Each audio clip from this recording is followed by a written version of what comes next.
sometimes you just kind of get that feeling in your gut. You're like, sometimes after I've talked to someone, I'm like, oh, I said too much, or I wish I never told them that.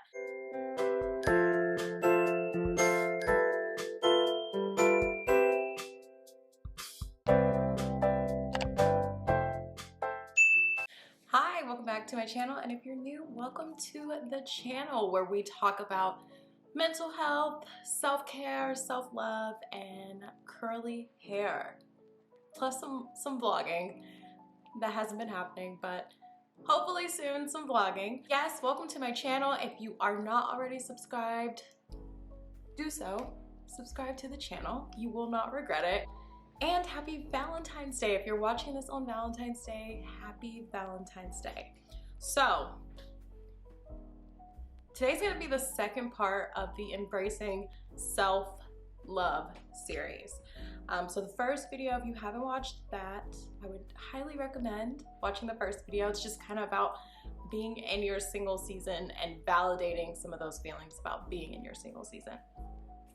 Today's video, so I contemplated so much, like what this video should cover, what direction I wanted to take the series to, and also this was going to be the Valentine's Day. This was going to be the Valentine's Day video, so I did want it to be something that kind of wasn't harboring on like, I'm single, you know? I wanted it to be something that could be helpful and that doesn't really, overemphasize being single. But yes, so today, for today's video, I did decide that I wanted it to be a bit more positive, not something that is kind of harboring on being single. Today's video is about green flags in relationships.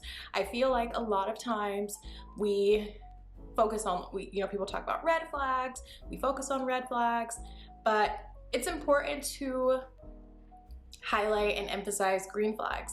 And so I came up with some green flags that I feel like, are indicative of good relationships, but these can also be applied to friendships. And I think that's also something that maybe a lot of us don't think about. It's important to not only, we want romantic love, but it's also important to acknowledge and be grateful for the love that we do have surrounding us. So our friends and our families, a relationship, romantic relationship and friendship green flags. I did want today to kind of emphasize, the positives in those relationships. So whether you're celebrating Valentine's Day with your girls, you're doing a Galentine's Day, or if it's just a self-love Valentine's Day, I hope that some of these green flags are helpful for you. So let's get started with our Valentine's Day video, green flags. Let's get started. So the first green flag that I look for in friendships and romantic relationships is someone that you can genuinely have fun with. Someone was talking about like being friends with people who like you don't have fun with them. You're friends with them for whatever reason, but like, you feel, oh my gosh, this person, like if I dress a certain way, this person's gonna make fun of me. This person, like they're just genuinely not a friend. And I've actually had friends like that. When I saw the TikTok, I thought it was so funny because it's like, why was I friends with someone who made me feel like I had to overthink everything? I mean, I had friends who, I could probably make a series about friendships. I had friends who I genuinely like would feel self-conscious around because like the comments they would make, and it'd be like sly comments. But those friends, the people who make sly comments, if there's like a group of guys around, they're the ones that's like trying to make you look silly around the guy, like calling you out if you like make a mistake or something, those friends. So it is really important when you find people either in romantic partnerships or friendships that you genuinely have fun around. I remember when my husband and I first started dating, or honestly when we first met, he was one of the most fun guys I had ever come across. I remember we talked about this a few weeks ago actually. When we first met, it wasn't like we were supposed to meet that day. So we kind of just like, we had known each other and my sister knew him, but we had never met. So when we met, I remember just the entire time we were at a friend's party, and the entire time we were just like laughing and like, it was just so genuinely fun. That is a good sign when you feel like you are genuinely having fun with someone. It doesn't feel like you have to put on, you know, this mask and be a certain type of person, that you can genuinely have fun. Which leads me into my next green flag. They encourage you to be your authentic self. So I'm going to do, as part of the series, I'm going to do a video about how marriage prepared, or how my single season prepared me for marriage. One key aspect is definitely having the space to be myself, to be my authentic self. In past relationships, I remember feeling like, you know, my makeup always has to be done, my hair always has to be done, which, mind you, for me meant my hair always has to be straightened. So my hair always has to be straightened. I always have to say the coolest things. I always have to, you know the coolest music. I always have to be on. Like I always have to be kind of this person that I feel like, you know, other people want me to be. Looking back now, it's like, that's exhausting. You can't be who you are. You're constantly trying to figure out, okay, well, maybe this will make this person like me. Well, maybe this will make this person, you know, keep this person interested. And that's not genuine. And it's not genuine, you know, to that person. It's not being genuine to yourself, which is ultimately what's most important. Being with someone who allows you, and when I say allow, let's be clear, when I say allow, there's no repercussion for being yourself. You know that this person will continue to love you, the relationship won't change, so you are free to explore who you are. This also is the same with friendships. I don't consider myself to be a person who has many friends, but I have like my day one ride or die friends who will always have my back and I'll always have their back. And I feel like that's what's most important. All of them, whenever I have like an idea or there's something new I want to try, the first response, I love that for you. How can I support you? How can I help you? It's super encouraging. It does give you the space to, because when I'll speak for myself, but when you have been in situations where you haven't been in the most authentic relationships and friendships, you are kind of coming back home to yourself. So it's important to, again, reconnect with your inner child. And I think that the partner that I have and the marriage that we have, it's allowed me to really work on connecting with my inner child, finding out, you know, what I like, what I don't like, what, you know, what my goals are, what my actual goals are, what does Spanisha actually want, and not what, you know, society has told me that I want, or what other people around me, what I think, you know, they want for me. So we kind of touched on this, but they create a safe space. Kind of self-explanatory. They create a space for you where you feel like, you know, you can lean on them, you can talk to them. You know, it's important to have people that you can lean on, that you know they're not going to throw these things in your face later down the line. And so that is something that I've grown to appreciate in my friendships and in my relationship. It was really hard for me, and it continues to be hard for me, opening up to people. My husband has created a safe space for me to talk to him. That's him texting me. Very supportive, open communication, doing the things that I need that help me, you know, feel safe and seen and heard. And the fact that I can be open with him about that, because I know a lot of times, you know, when you are open with someone and vulnerable to people, that can kind of be scary, and especially, you know, if the person does, you know, throw it in your face later down the line. And the same goes with friends. So, you know, I've had friends that I've opened up to, that I've talked about things that are very personal to me, and, you know, it's kind of awkward.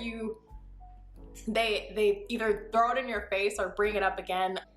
I've had a friend who I opened up to and talked about some things with, and I remember she brought it up again, but she brought it up kind of like in a shady way, like to remind me, like, oh yeah, well, don't try to change up now, like I know about this. And it's just like, you know, I confided in you because like this was something that was really hard for me and it was personal. So I find it hard in my friendships to open up to people, especially new people. And sometimes, you know, you just kind of get that feeling in your gut. You're like, sometimes after I've talked to someone, I'm like, oh, I said too much, or I wish I never told them that. And I think that that's a sign. You should listen to that. So, you know, when you don't have that feeling, that is, you know, also a sign. That's, I would consider a green flag, which is a great sign. They apologize when they're wrong. So something I realized with being in therapy is that I am a people pleaser, but I don't want to kind of say it like it's current because I'm working out of it. I'm working on being a reformed people pleaser. We'll work on the wording, but I don't want to claim being a people pleaser anymore. Previously, I was like an active people pleaser to the point where it's like I would over apologize. I'd apologize for anything, anytime, anybody. Like as long as it meant everything could be cool, we would move on, I would apologize. And I remember just with like all the work that I've been doing in therapy and kind of realizing like, wow, you know, people don't apologize to me. And this is not to say like, you know, I'm so perfect and everybody owes me apologies.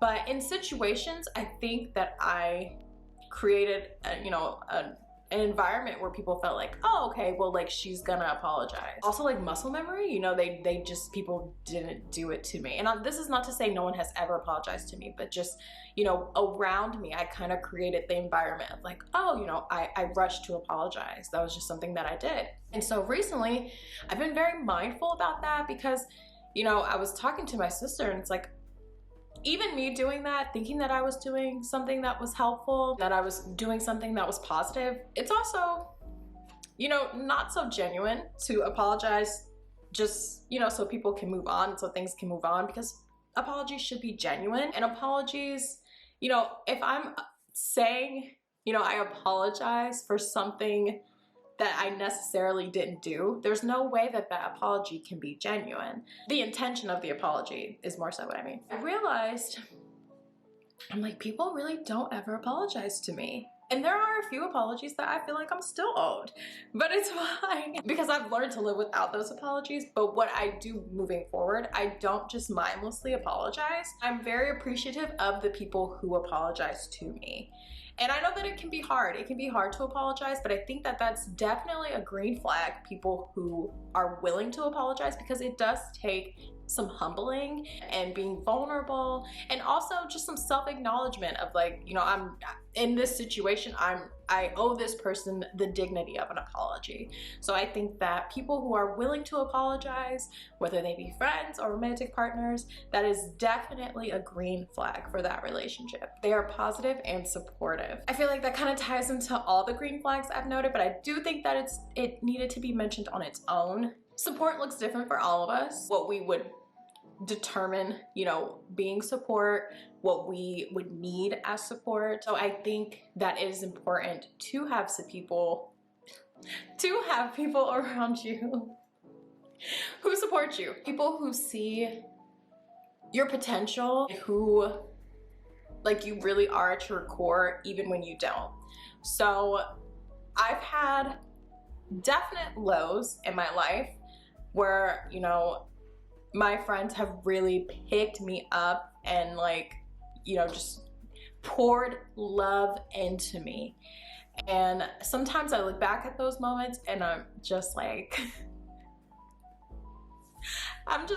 I genuinely needed that, and I don't know how I would have made it out of those moments without that. Those are the people, those are green flags, the people when you are like your dusty, crusty, like super low point, that they still see that beauty in you, and they still see that greatness in you.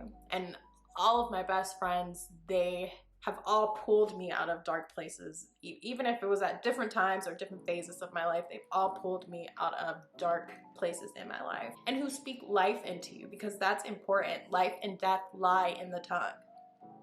So it's like you want people around you who are speaking life into you, who want good things to happen to you, who aren't secretly competing with you. They're not giving you that like, oh, congratulations on that little job, that little promotion, whatever. No, everything that my friends and I do, and my husband, everything, big deal. It's a big accomplishment, and we celebrate, and it's a big deal. Then the last green flag but certainly not the last. You know, all these are just kind of the ones that were on my heart to speak about. Friends that help you grow. There's no being stagnant. So I really didn't want to take this green flag to talk about trauma bonds. When I got with my partner, I started to realize what trauma bonds were. So I had friends who were in situations who were kind of similar to the situationship that I had before my partner. I realized that sometimes people don't want to see you get out of that. Sometimes people want you to be in the same situation as them because it makes them feel kind of validated in their situation. It makes them feel like, okay, I'm not in this alone. And I realized that, and it hurt. And as I evolved and matured emotionally and mentally, I realized that, you know, there are those relationships sometimes aren't friendships but are trauma bonds. So when I look back on like a lot of friendships from like my early 20s, I kind of realized like, oh, we were all kind of like in similar situations. We were kind of just, you know, at the same place in our lives. So we were like, oh, we're friends. We have so much to relate on. You definitely want friends around you who want to see you do better, who want to see you get better, because those are friends and partners who truly love you and truly support you. So those are all of my green flags for friendships and relationships. I hope that they were helpful for you. I hope that it was a little more positive than just kind of focusing on, you know, being single. And, you know, no matter what your relationship status is, no matter how you're spending Valentine's Day, I hope that you are showing yourself some love and some grace, taking care of yourself, because honestly, self-love is the most important love. Take care of yourself. Have an amazing Valentine's Day. Be sure to subscribe to the channel so that you do not miss part 3 of the Embracing Self-Love series. And I will see you guys next week. Bye.